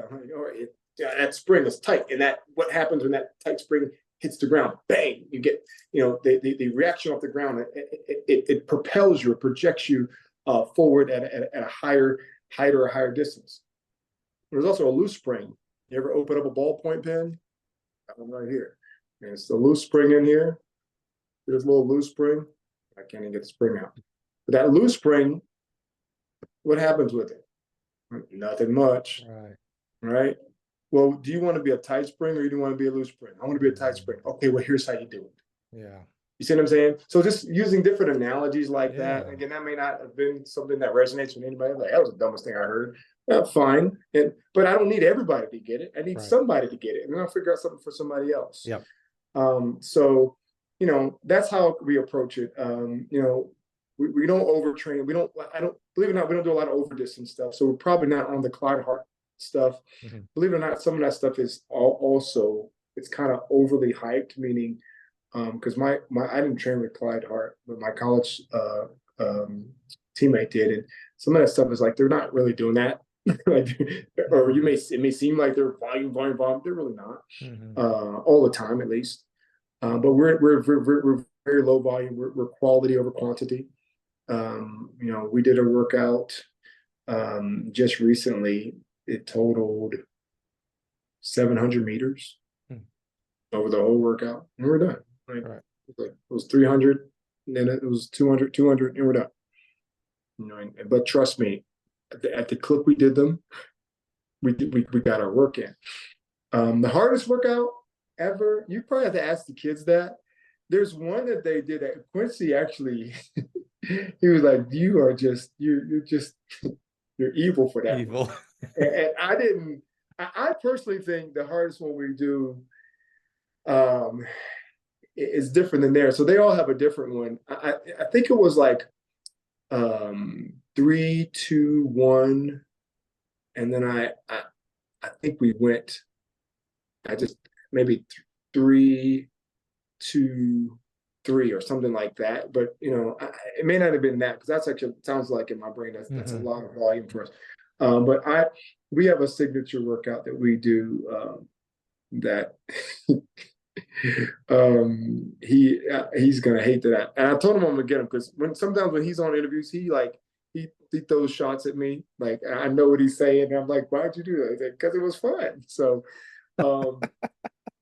we did this workout one time, 300. We had a 300 at near race pace, and then we'll do depending upon how fast the 300 was, we'll do multiple rounds of 2s. And he threw up after the first 300, which, by the way, is not uncommon for him. He throws up all the time. Like every week he throws up, like no exception.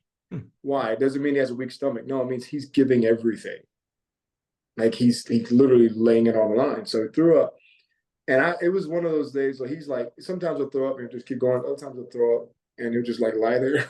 I'm like, get up, Wilson. Wilson, get up. So it was one of those, like, I can't get up, coach. So I'm like, okay, the workout's clearly done. But he gets up, he's like, can you just can you help me? Like my calf's cramping up and my stomach is like, can you help me? So I go over to help him. I'm looking down, I'm helping him stretch his calf out. You push the calf out. And I'm looking at my hands and on my pants. I'm like, I've got throw up all over me too. And he thought that was the funniest thing. He's like, I guess we're in this together. I'm like, get away from me. So now I'm in my car. I'm like, I smell like this, a horrible mess. But he finished the workout, I said to say. But that one, because he threw up and then he had multiple 2s after that, I would probably say that's the one that most of the kids don't like, but they all have their own special ones for sure. Anyone that you as the coach end up with throw up on, that's going to be the hardest workout for sure. I was so mad, dude. And I didn't realize until it was too late. And he knew it. And he invited me over there anyway. Can you help me? And it was on his shoes. It was on his pants.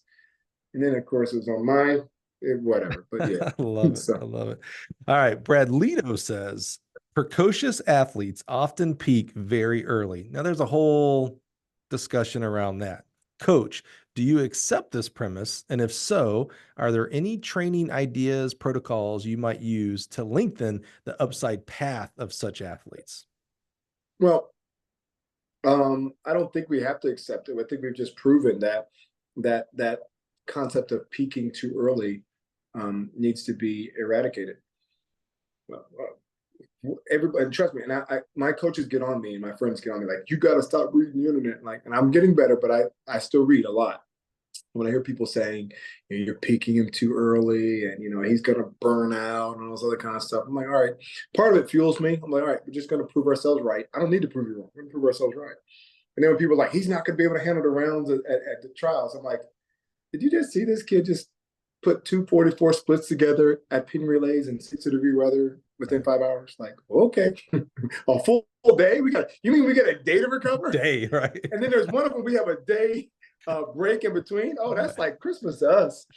And so I don't believe that there is that you can peak athletes if you make sure that you are staying true to your plan. Like, plan the work and then work the plan. And then listen to what the plan is saying along the way, because the plan will speak. It's got a lot to say.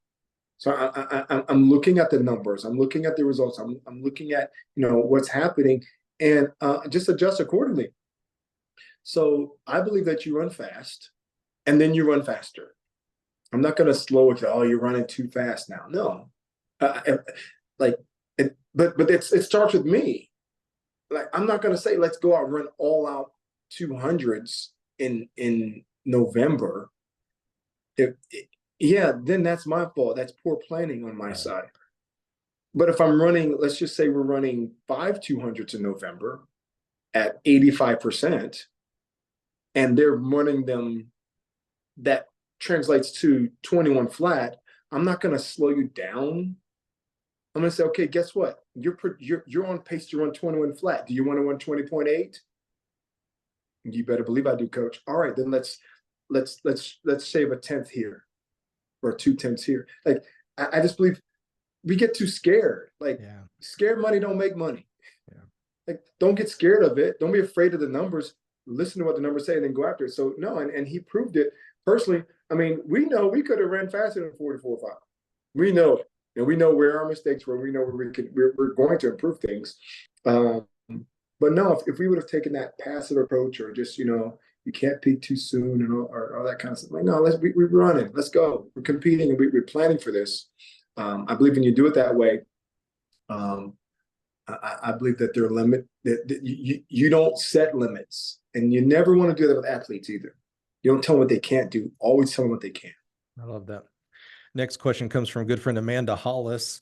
Amanda says, what does Quincy's recovery look like between meets and practices, etc.? Oh, and nutrition. What are his go-to foods for fuel? Well, his now thing, he's into this thing now of like making smoothies. He swears he's the smoothie king. No pun intended. Not trying to get an endorsement deal there. Yeah. He swears he is and the funny part is, the other day at practice, he was like, it's like, Coach, my stomach. I'm like, what is wrong with you, boy? He's like, gosh, my stomach. I was like, what happened? He's like, I made one of my smoothies, but I think I put too much protein in. It's like, oh, don't do the smoothie king. I'm like, oh, God. So he's like, but it was good though. He's a very conscious eater. I remember when Noah was in high school. Noah and Josephus were in high school, and our program hadn't yet arrived to the level we are now. But being around them, and it was really great because they were already high level athletes in high school, as we know.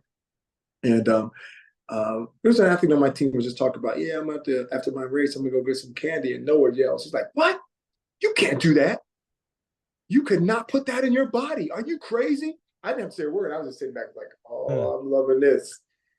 And he's like, no, your body's like a machine. It's like a Ferrari, blah, blah, blah. He's laying into one of my athletes who just thought, I'm going to get a candy bar after the race.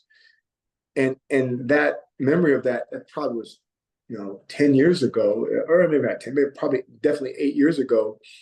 It resonated because we began to emphasize nutrition to our athletes to where now it's a part of our culture. Now, do every one of my athletes eat phenomenally? No, but okay, you're going to have to live with the consequences of a poor eating. I don't think anyone eats poor on our team, but the better I eat, the better I'll be. So with Quincy, he's locked into that. Like, he doesn't. He eats well. He eats clean. He eats the right things.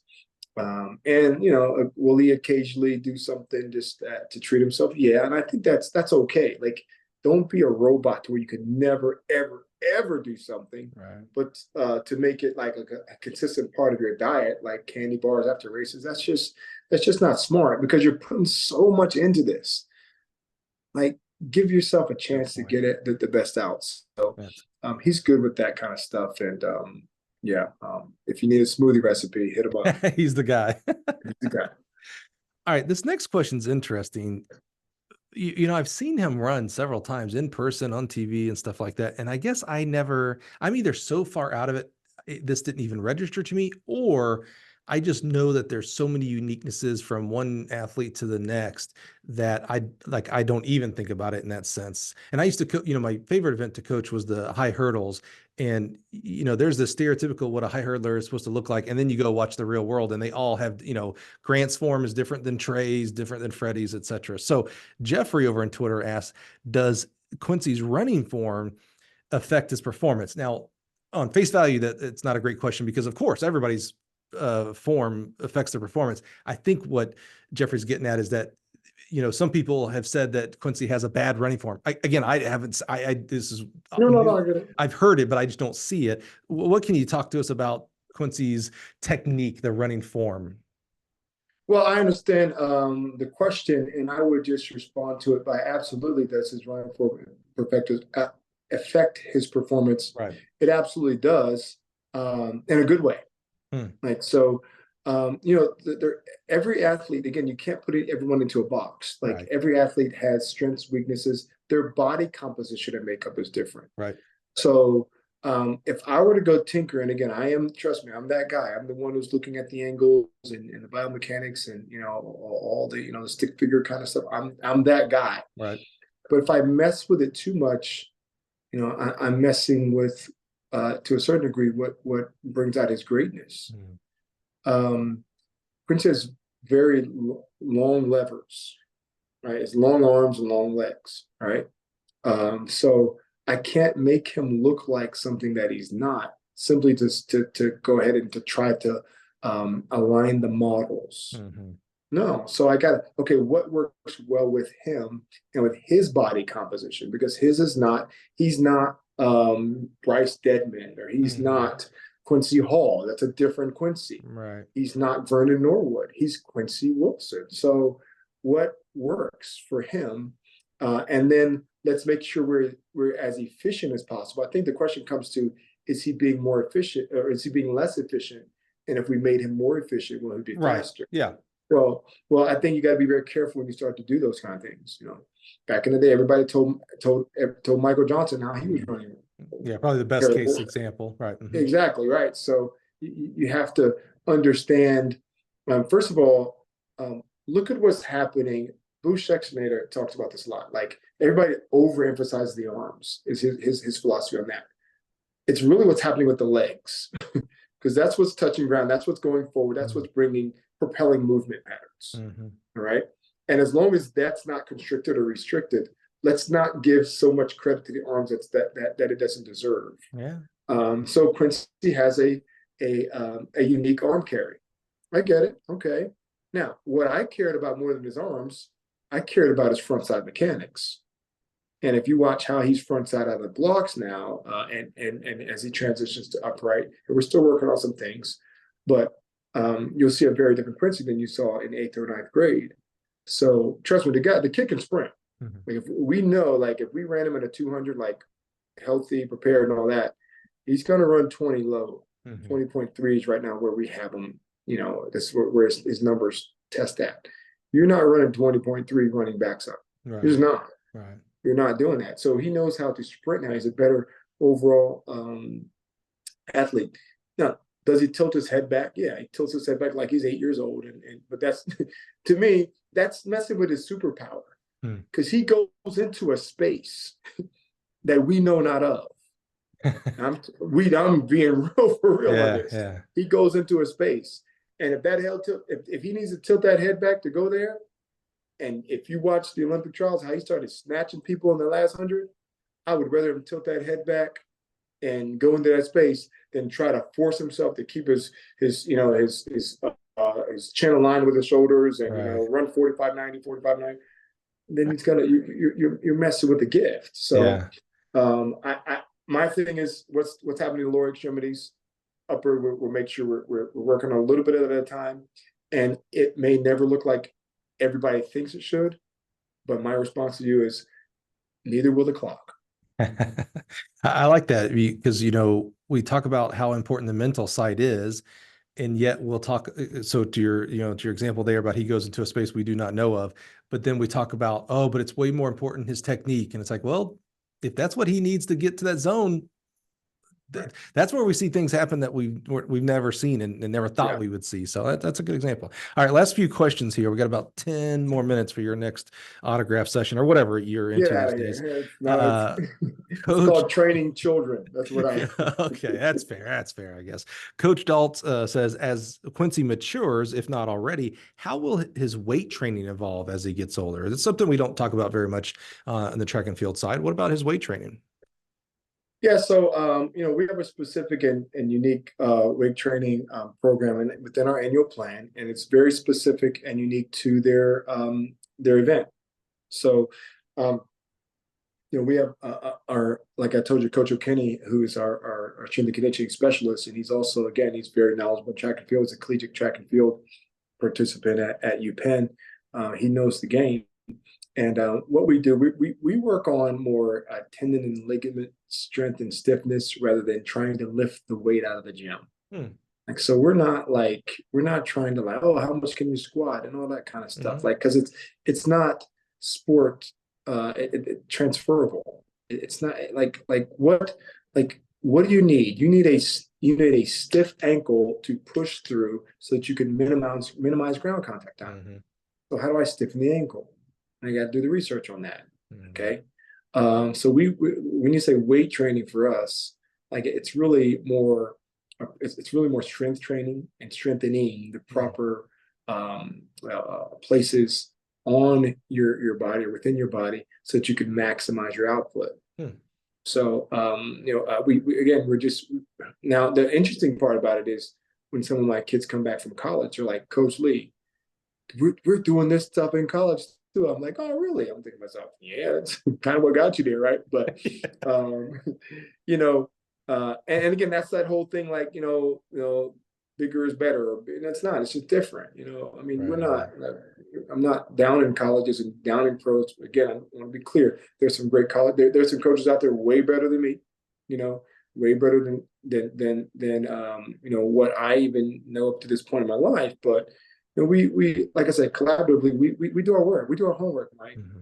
We do our research. So as he grows into that, again, we do things in cycles, 4-year cycles, 2-year, 1 year, and then we break it down, incrementally into the annual plan. Yeah, he'll continue to get stronger, but in the areas where he needs it. I don't need him to bench press 275 pounds. I don't care. It's not sport specific. It doesn't matter. Okay, what I need him to do is to be able to absorb forces and to apply forces in a way where he can, it will project his body into space at a high rate of speed. Yeah. So how does that work?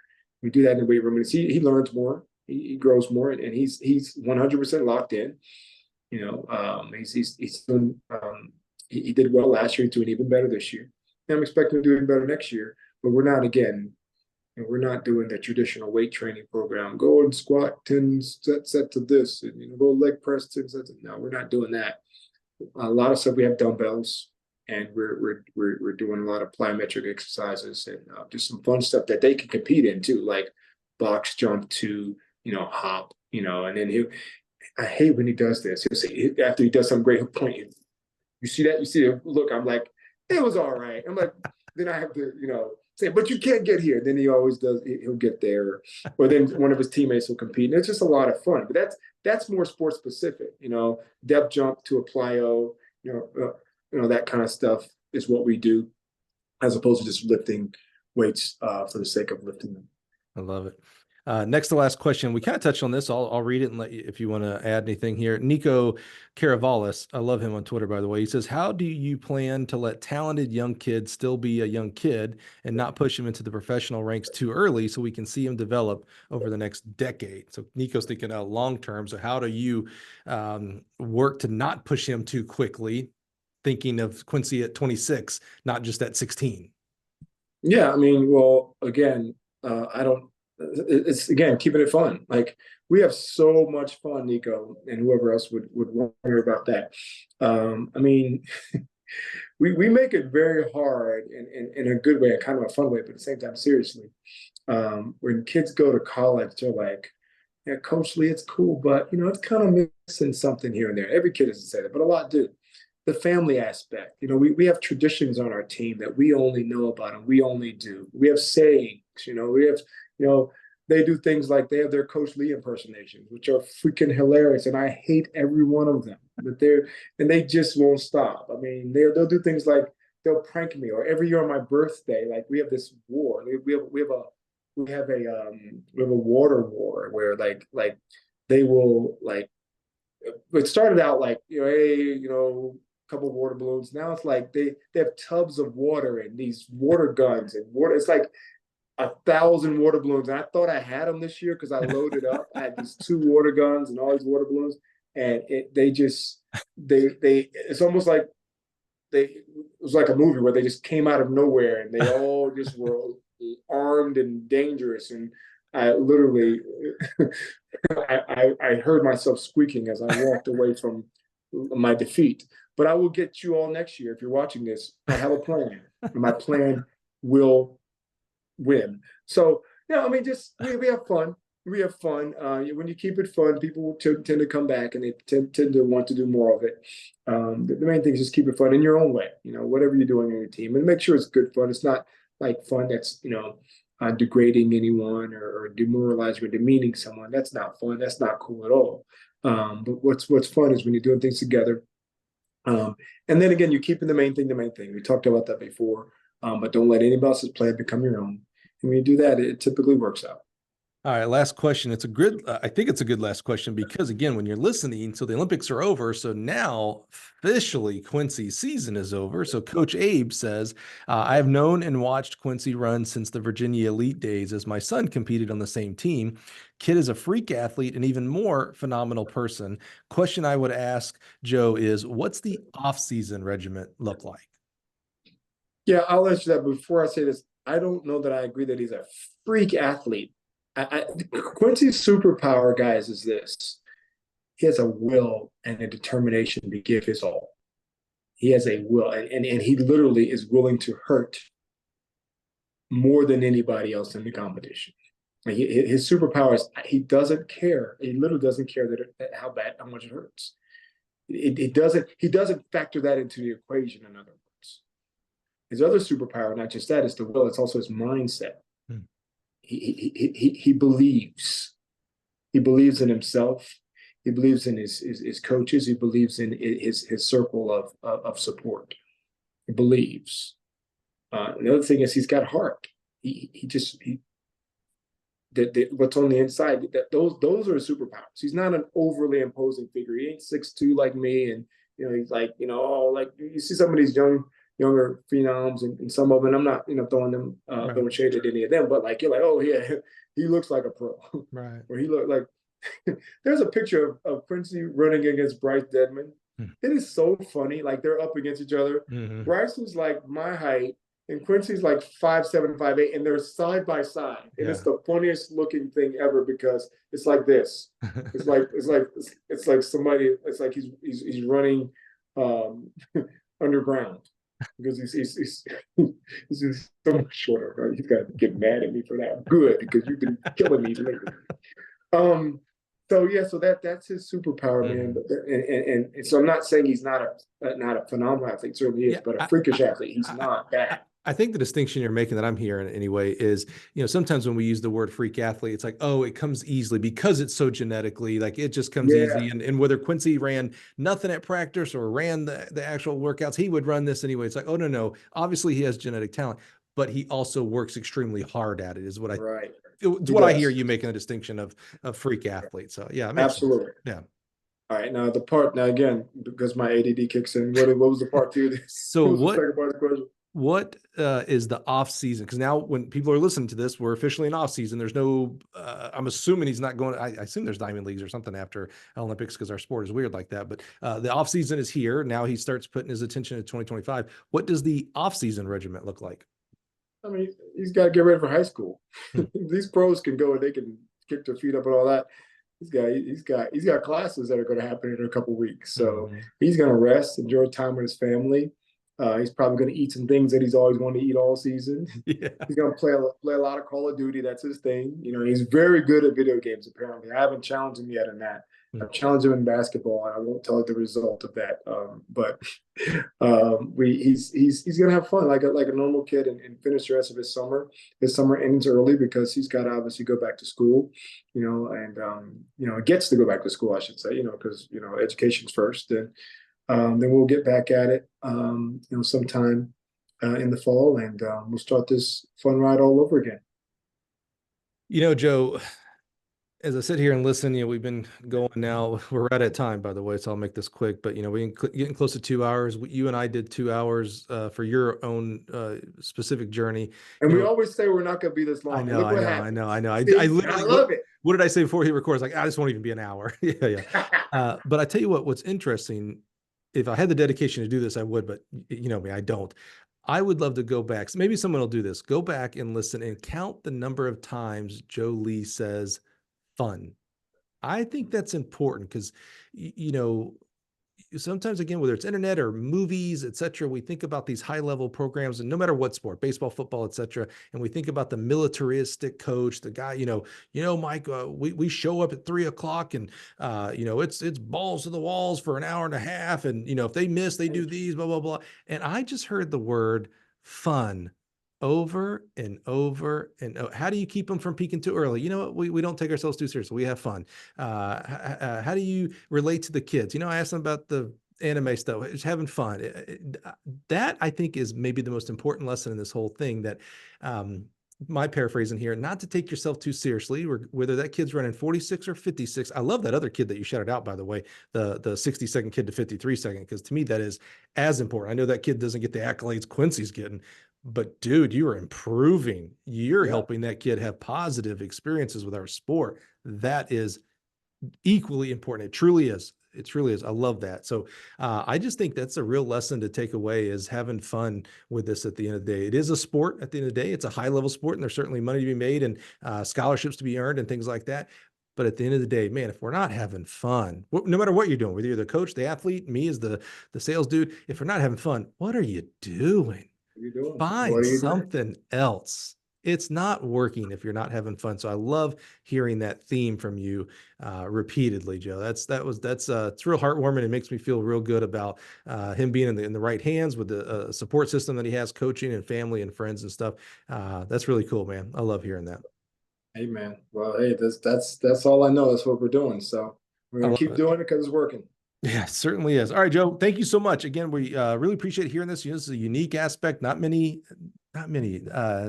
Do any high schoolers make the Olympics? It's so rare, I can't think of it off the top of my head. It's awesome to see a young man having success and staying humble. Again, I think that's where he won the hearts of everybody, was through his interviews, besides what he was doing with his legs out there. So that was quite amazing. Again, by the time you're listening to this, you already know what the mixed relay is going down. We're still got the 4x4 coming up. So who knows? There's no telling if Quincy doesn't make an appearance there either. I'm not going to take it off the table. Joe would get mad at me if I did anyway. So, this is not maybe just a mixed relay thing. Who knows what he'll do out there at the Olympics. We've already got you on wax. You're going to come back after the Olympics. Let's talk about that experience. This is an experience that hardly anybody ever gets to do. You're in a very small fraternity, my friend, someone who has coached an Olympian. That is a very, very small fraternity. So we'll have you back and talk about that experience and what was cool, what was not so cool, what surprised you, and we'll already know the results. So we'll talk about that a little bit as well. Does that sound good? Sounds like a plan, my friend. I appreciate it. Awesome. Guys, thank you again for being here. Enjoy the Olympics. It's going on right now. It's the greatest, the pinnacle of our sport. And I think, us supporting it is going to be vital for the rest of the world. And Joe, we support you, man. All of us from Gill. I rarely do this. I'll speak for the entire track community, the entire track world, the haters, the fans, everybody. We're praying for health. Like, go have fun, be healthy, come back. We just want to see putting on a show, baby. We just want to see a show, whether it's in Paris, whether it's at Penn, whether it's at a local dual meet. We don't care. We just want to see a show, and we just appreciate being able to watch the show from the sidelines, my friend. So we're rooting for you and praying for you guys for all things. Okay. Thanks, Mike. We appreciate it, man. We're going to go after it. Absolutely. All right, everybody. Thanks for being here today. We appreciate you. Join us next week. We'll do it all over again and have some fun. See you guys.